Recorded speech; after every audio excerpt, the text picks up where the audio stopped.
Salut la famille, ici Ablaye Mbaye du groupe Dagedi For Street. Toi-même tu sais, on est sur zonemusique.com. C'est dans Speed, rapide, on est dans Speed. Voilà.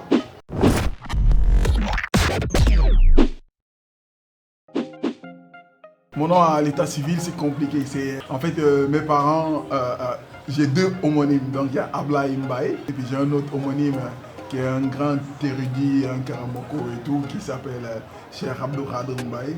Maintenant, quand j'étais à l'école, il y a eu complication encore. Le nom, il était compliqué à écrire au fur et à mesure. Donc moi-même, en tant qu'enfant, j'avais le nom Ablaye Mbaye en tête. Sur l'extrait de naissance, il y avait un autre nom. Quand je suis allé pour faire l'examen, je trouvais qu'il fallait changer de nom en écrivant le nom normalement parce que c'est ce qu'il y a sur l'extrait de naissance. Et je trouvais qu'il y a un Ahmad qui s'est glissé. Je me suis retrouvé avec le nom Abdul Ahmad Mbaye. Ahmad d'abord M-A-D. Pour le brevet, je me suis rendu compte que ça va encore changer. On m'a dit qu'il fallait que j'écrive ça comme ça a été déposé au DCE, etc. Donc aujourd'hui, sur mes papiers, je me retrouve avec Abdul Ahmad Mbaye. Moi, je suis né en Guinée, en ville à Boulbiné. Je suis de 80, voilà. J'ai grandi ici à Conakry. Quand on dit Niakré Kingdom, quand on parle de Guinée Love, c'est une réalité. Pur fruit de la Guinée, pur fruit de Conakry. Je ne crois pas qu'il y a une ville qu'on n'a pas déjà fait plusieurs fois grâce à Dagedi For Street.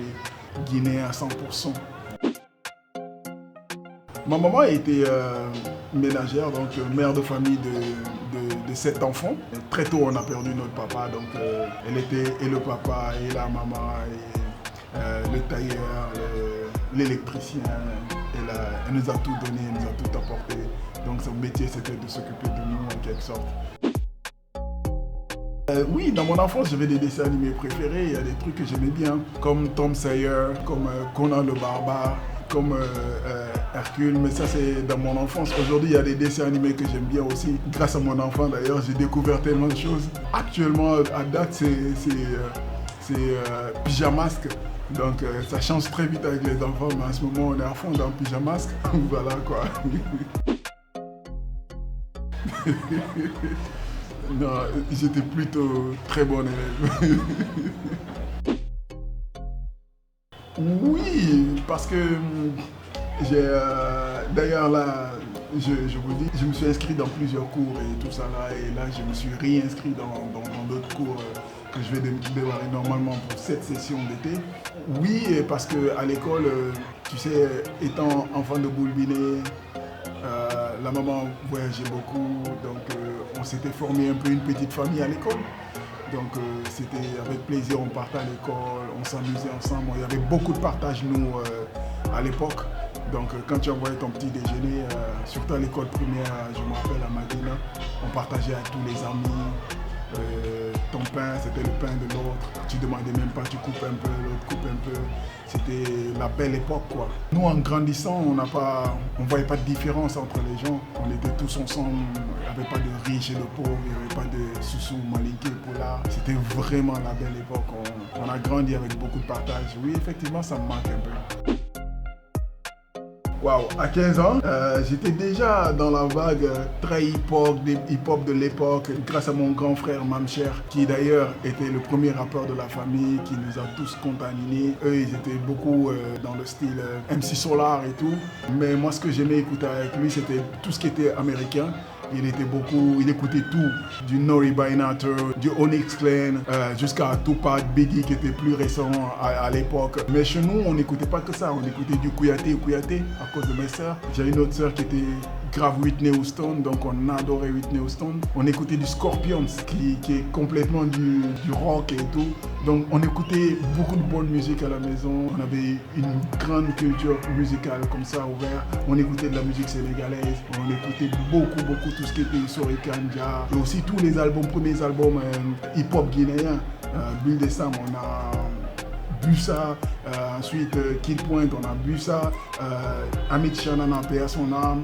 Et tous les premiers albums hip-hop, ça trouvait déjà, nous aussi, on griffonnait des petits trucs. Mais oui, on a une grosse culture musicale guinéenne, internationale et africaine. Non, à 15 ans, moi, j'étais très timide. Et je pense que malgré les apparences, aujourd'hui encore, je suis un peu très timide par rapport aux filles. Ceux qui me connaissent bien le savent, j'ai du mal à faire souvent le premier pas. Des fois, ça laisse des regrets, mais bon, c'est moi. Aïe, aïe, aïe. Moi, c'est des petits trucs, hein. Je sais pas si tu connais le larré, avec un peu de sucré salé. Et puis, il y a des petits trucs comme Cantouni, tout ce qui est un peu amer là. J'adore le mararolai, j'ai du mal à voir ça ou à sentir l'odeur du Kenda et m'en passer. Entre autres, quoi. C'est des petits plats, c'est des petits trucs super africains, très, très guinéens. Quelle question, c'est Konkoé à 100% en plus. Une autre révélation, moi je te prépare ça super bien avec du piment. Je sais bien faire ça. Un autre jour, je vous inviterai spécial, on va prendre un bon 3-4 heures. Je vais vous préparer du bon Konkoé. Vous allez filmer tout ça là, vous allez manger. C'est mon plat préféré ça. Konkoé 100%. Tu vois, il n'y a pas de regret, il faut avancer dans la vie. Mais si j'avais un pouvoir, j'aurais voulu revenir en arrière, faire pour ma mère tout ce que je peux faire aujourd'hui pour les gens. Si j'avais, d'ailleurs ça me fait penser à un morceau de soprano, donc si j'avais pu revenir en arrière, la date du 29 juillet, on n'aurait jamais organisé un concert pour Baleza et Instant Killers à la place de Rock Ballet. Il n'y a pas de regret, c'est la vie, on l'a fait on l'a fait dans l'intention de faire plaisir aux gens. Et il se passe ce qui se passe, mais tu vois, c'est la vie, il n'y a pas de regret, on avance avec notre vécu. Quand je travaille beaucoup, je cours et puis j'ai deux moments en général. Comme on le dit dans le morceau, chaque jour est une opportunité de se réinventer. Moi, en général, quelle que soit la journée, le matin, très tôt le matin, j'ai un peu plus de tonus, je relativise tout, mais le meilleur moment reste quand j'ai beaucoup couru et que je rentre, je suis avec Alioun, donc mon enfant, et en famille, c'est toujours les meilleurs moments, c'est les moments de qualité qu'on ne peut échanger avec rien. Instagram, mon frère. C'est comme ça, je suis plus Instagram parce que c'est vrai que pour certaines personnes, c'est plus... Aujourd'hui, il y a beaucoup de filtres, il y a beaucoup de, je dirais, faux visages parce qu'il y a trop de filtres, etc. que moi, je n'utilise pas. Mais ce qui est bien, c'est que derrière Instagram, c'est des vraies personnes. Tu vois, c'est vrai qu'il y a beaucoup de community managers aujourd'hui, mais c'est des vraies personnes, c'est l'artiste directement qui écrit sur son compte, c'est le feeling des gens directement. Et puis, quand même, c'est un peu moins envahi que Facebook et les autres réseaux sociaux. Moi, c'est complètement Instagram. Je follow quasiment la majorité des artistes guinéens, même ceux que je ne connais pas bien, même ceux qui ne sont pas très très célèbres. Parce que oui, je pense qu'il faut donner de la force et que ça commence par ce petit clic de suivi. Donc quasiment tous les artistes guinéens que je connais ou que je vois sur leurs réseaux sociaux. Et puis à l'international, je follow beaucoup de old school. Comme moi j'aime donc tous les artistes que j'ai cités précédemment. Et je follow Booba. Je respecte beaucoup son côté businessman, son côté ténacité. Il y a du positif dans ses folies. Je follow spécialement Jay-Z et tout son empire. Donc tout ce qui est Rock Nation, tout l'empire Jay-Z. Et entre autres quoi. C'est un groupe. Nous, vraiment l'esprit c'est un groupe quoi.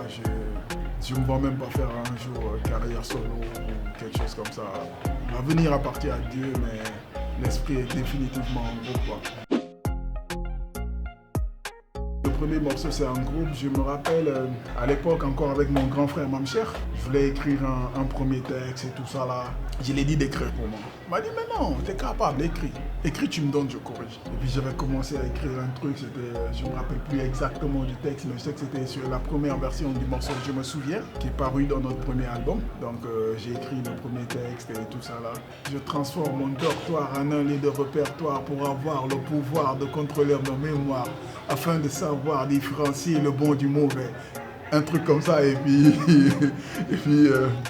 voilà, je l'ai donné, il a dit, ah c'est pas mal, il a dit ok, il a pris le texte, il est rentré se coucher, et puis il est ressorti, il a écrit, il a agencé tout ça là bien, les rimes n'étaient pas bien placées, il a bien placé les trucs, et j'étais content, genre style, ouais, quand même j'ai écrit 80% du texte et tout ça là, et puis c'était parti.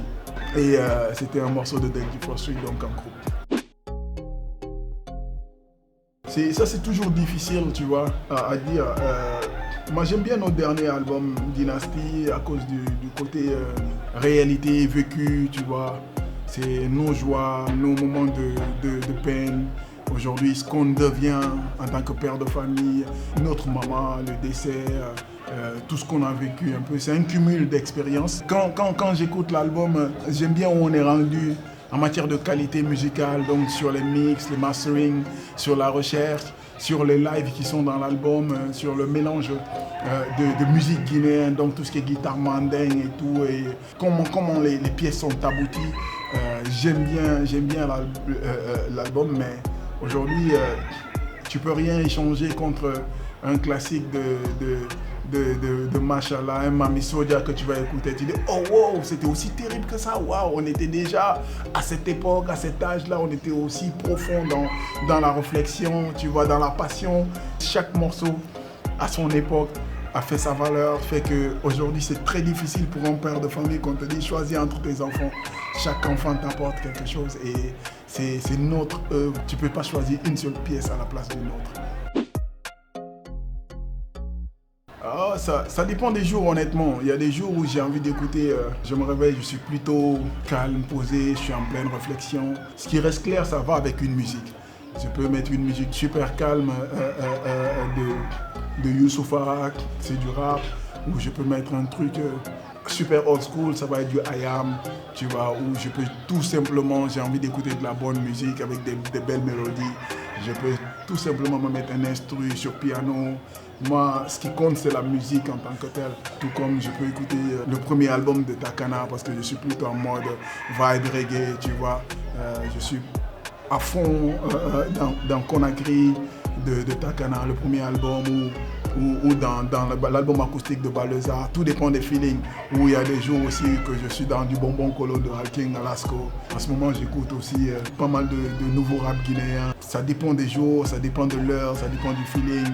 Si c'est la nuit pour sortir, j'ai toute une playlist qui s'appelle Night Vibe, tu vois, où tu retrouves du tout, quoi, du Nadia, beaucoup de rap, parce que moi je reste quand même à la base rap, beaucoup de reggae, et tu retrouves même du Ibro Diabaté dans ma playlist, l'album Alanana. Il y a eu c'est une question qui rejoint un peu la question des morceaux. Il y a eu beaucoup de moments forts dans notre carrière, tu vois. Il y a des choses que tu vas jamais oublier, tu vois. Quand on a commencé à rapper, tu faisais ça, du rap de quartier, en fait du rap même de chambre, donc parce que ça on répétait dans la chambre de ma mère. Donc, tu vois. Et puis les potes du quartier étaient là, on ouvrait les fenêtres pour eux, ils étaient aux fenêtres comme ça pour nous écouter. Ouais, c'est bon et tout. Tu vois, il y a ces moments-là qui font que tu arrives à continuer. Il y a des moments où tu fais ton premier show et puis tu viens, tu montes sur scène, tu n'oses même pas regarder le public, tu es en train de regarder en bas comme ça là. Et puis tu fais un premier refrain, c'est ton tout premier show, deuxième refrain, tout le monde chante avec toi, tout le monde applaudit. Dès ta première scène, ça ne s'oublie pas, tu vois. C'est comme la première fois où on se met en taxi Bruce pour aller à Dakar pour enregistrer notre premier album. Tu vois, avec les Walkman CD comme ça et avec de l'album Dre. On avait un seul CD, c'est l'album Dre 2001.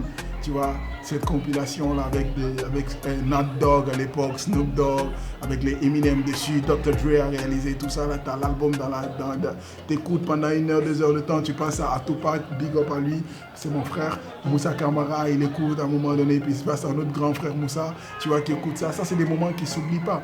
C'est comme les moments où on a fait toute la Guinée dans les taxis en étant 9 personnes dans un taxi. À l'époque, il devait prendre 6 personnes, donc 2 devant plus le chauffeur. Et puis 4 derrière, on avait des gars jusque dans le coffre parce que personne ne voulait rater la tournée avec tous les danseurs. Tu vois, on se moquait les uns des autres grave.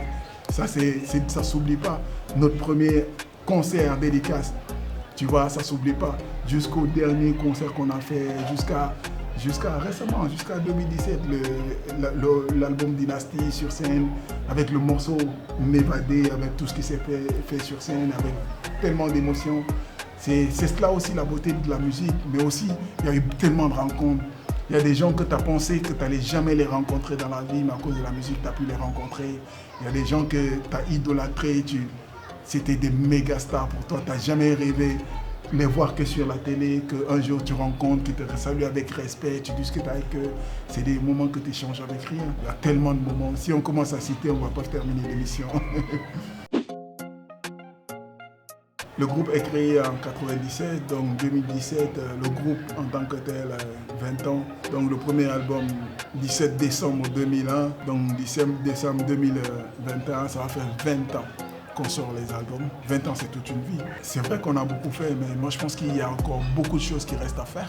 Il faut que l'industrie culturelle, il faut que les artistes, les producteurs, les promoteurs, les ingénieurs de son, ceux qui se battent nuit et jour pour que la culture guinéenne puisse s'épanouir, soient des milliardaires. Donc il y a ce combat qui reste à gagner, donc il y a beaucoup qui reste à faire.